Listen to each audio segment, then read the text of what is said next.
तो दोस्तों, आज हम लोग हैं प्रयागराज दारागंज में और हमारे साथ हैं हमारे दो सहयोगी।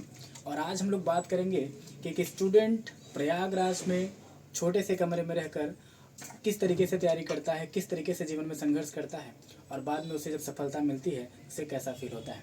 तो सफलता से पहले का जो संघर्ष है, आज हम उसी पर फोकस करने वाले हैं। तो आइए मिलते हैं हमारे सहयोगियों से और जानते हैं इनका संघर्ष किस तरीके से चल रहा है।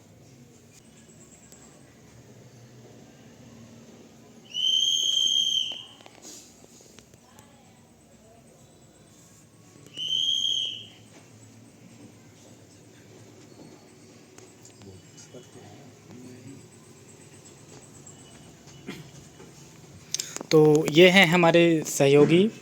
क्या नाम है भैया आपका? विवेक कुमार सिंह। विवेक जी। और आप? संदीप। संदीप। तो ये दोनों हमारे साथी हैं और आज हम इन्हीं से बात करेंगे कि प्रयागराज में छोटे से कमरे में रहकर हम स्टूडेंट लोग कितनी तकलीफ सहते हैं और किस तरीके से संघर्ष करते हैं अपने आने वाले उज्जवल भविष्य के लिए। तो विवेक जी, सबसे पहले आप बताइए कि ये क्या रूटीन रहता है आपका यहाँ पर, मतलब किस तरीके से आप मैनेज करते हैं? सबसे पहले जो मेरा डेली रूटीन है, सुबह मॉर्निंग में 5 बजे उठता हूँ, 1 घंटे योगा प्राणायाम करता हूँ। वहाँ से आने के बाद स्नान करके 2 घंटे का मेरा क्लास रहता है, ऑनलाइन क्लास रहता है, क्लास अटेंड करता हूँ। अटेंड करने के बाद खाना पीना बना करके खा करके लाइब्रेरी जाता हूँ 11 से 5। वहाँ से आने के बाद 1 घंटे थोड़ा सा रेस्ट करता हूँ बॉडी को, फिर खाना पीना बना के 7 से 11 मैं कंटिन्यूस पढ़ता हूँ, फिर रिवीजन करके 12 बजे मैं सो जाता हूँ। ये मेरा डेली रूटीन है। चलिए, बहुत बढ़िया है। तो कितने घंटे की नींद लेते हैं आप? 5 से 6 घंटे की नींद पर डे लेता हूँ। समय के ऊपर डिपेंड करता है, एग्ज़ाम हो तो 4 घंटे, नहीं तो 5 से 6 घंटे पर डे में सोता हूँ। चलिए, ये बात है कि 5 से 6 घंटे की नींद और फिर उसके बाद लगभग स्टडी के लिए फुल टाइम। तो हम बात करते हैं अपने दूसरे सहयोगी से। तो आप किस चीज़ की तैयारी कर रहे हैं? हम इस समय प्रेजेंट टाइम में सिविल सर्विस की तैयारी कर रहे हैं। अच्छा अच्छा। और जो कि इस टाइम थोड़ा हम स्टूडेंट ये तकलीफ़ सह रहे हैं कि सही टाइम से एग्ज़ाम नहीं हो रहा है और उसके बाद पेपर लीक होने की समस्याएं, काफ़ी माइंड डीमोटिवेट होता है। फिर जा कर के हम लोग एक मोटिवेशनल आते हैं कि नहीं चलो आज नहीं तो कल होगा। पढ़ते रहते हैं हमेशा अपने एक अच्छे रूटीन के साथ, अच्छी ऊर्जा के साथ। समय सुबह टाइम से उठ जाते हैं, 6 बजे के पहले पहले लगभग उठ जाते हैं।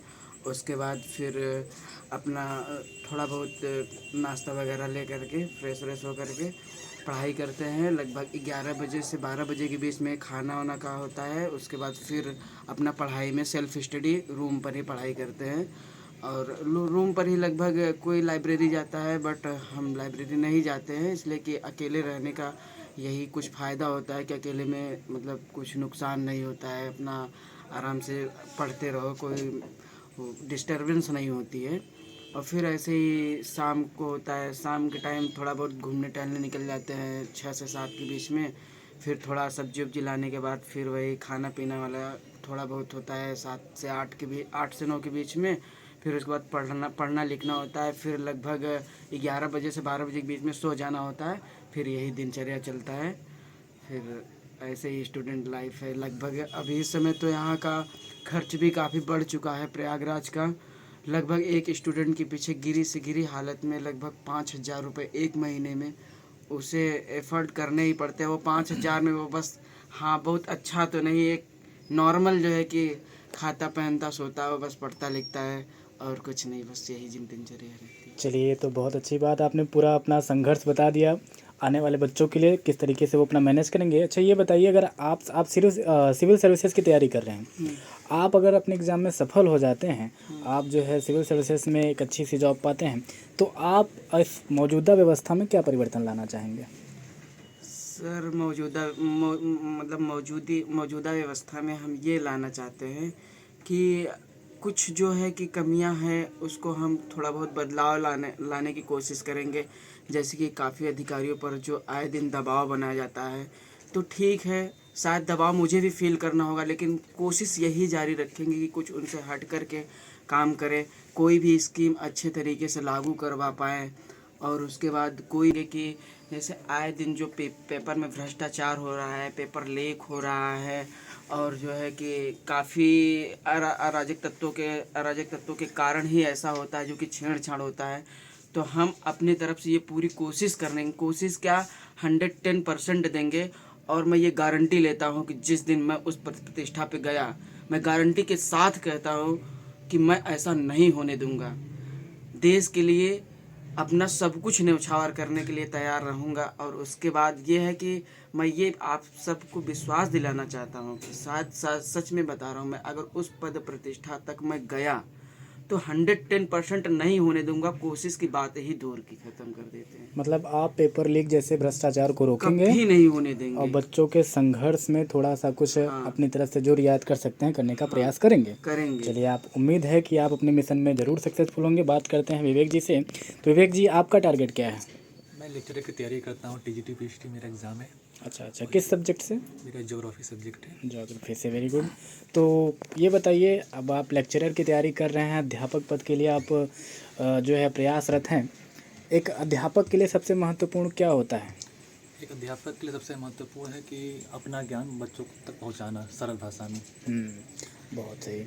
तो आप अध्यापक के तौर पर बच्चों से क्या अपील करना चाहेंगे कि वो अपना संघर्ष किस तरीके से कंटिन्यू रखें और सफलता उनको निश्चित रूप से मिलेगी, जैसे आप लगातार प्रयास कर रहे हैं? सफलता, इसको मैं एक कविता के माध्यम से कहना चाहूँगा जी। हरिवंश राय बच्चन की एक कविता है कि लहरों से डर कर नौका पार नहीं होती, कोशिश करने वालों की कभी हार नहीं होती।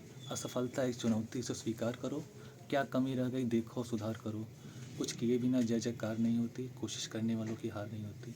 तो हमें प्रयासरत लगे रहना है, एक न दिन सफलता मिलनी है। हाँ, स्टेट एग्ज़ाम के साथ साथ अदर स्टेट के एग्ज़ाम हो रहे हैं, हमें वहाँ ट्राई करते रहना चाहिए।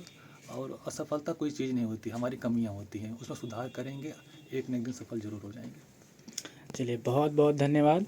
उम्मीद करते हैं आप सभी लोग अपने उज्जवल भविष्य की ओर आगे बढ़ें और हमारे जो दर्शक लोग हैं वो भी आपसे इंस्पायर हों और इसी तरीके से अपने संघर्ष को आगे बढ़ाते रहें। डीमोटिवेट बिल्कुल ना हो। इस छोटे से कमरे में रहकर भी किस तरीके से लोग अपने संघर्ष को आगे बढ़ा रहे हैं और यही संघर्षी लोग जब देश की व्यवस्था में आते हैं तो फिर यही एक आमूलचूल परिवर्तन भी ला सकते हैं। आपको उज्जवल भविष्य की कामना। बहुत बहुत धन्यवाद।